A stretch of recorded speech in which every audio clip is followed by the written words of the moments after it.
Reading from the Acts of the Apostles, chapter 24, Bring on the Barristers. After 5 days, Ananias the high priest came down to Caesarea with some of the elders and with a barrister named Tertullus.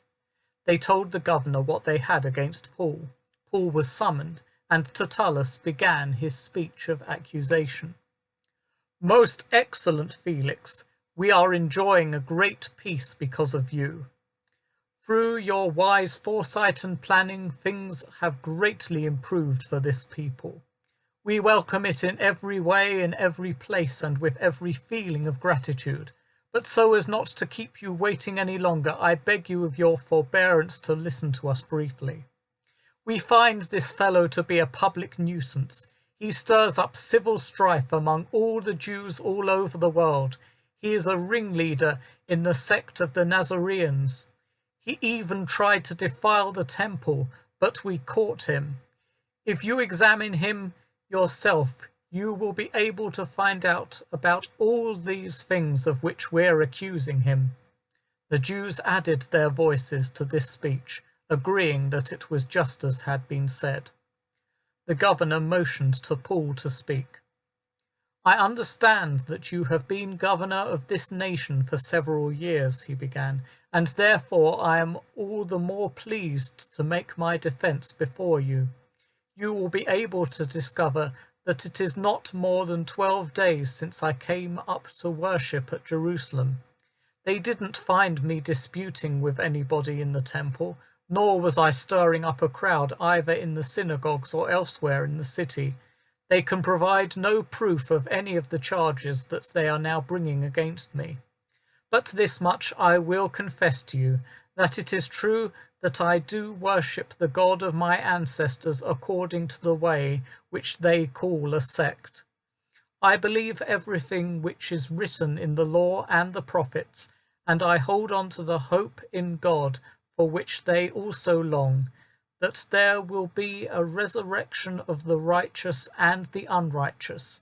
For that reason I make it my settled aim always to have a clear conscience before God and all people. For several years I have been collecting alms and offerings to bring to my nation.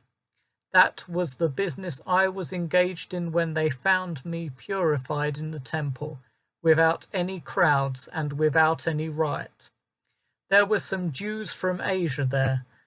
They are the ones who should appear before you and bring any accusations against me that they may have.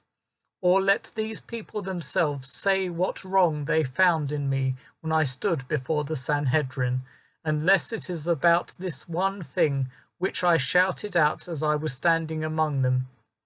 It's because of the resurrection of the dead that I am being judged before you today." Felix was quite well informed about the way. He adjourned the hearing. "When Lysias the tribune comes down," he said, "then I will make my decision about your business."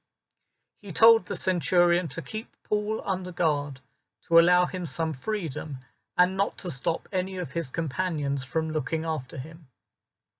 After some days, Felix came with Drusilla his wife, who was Jewish.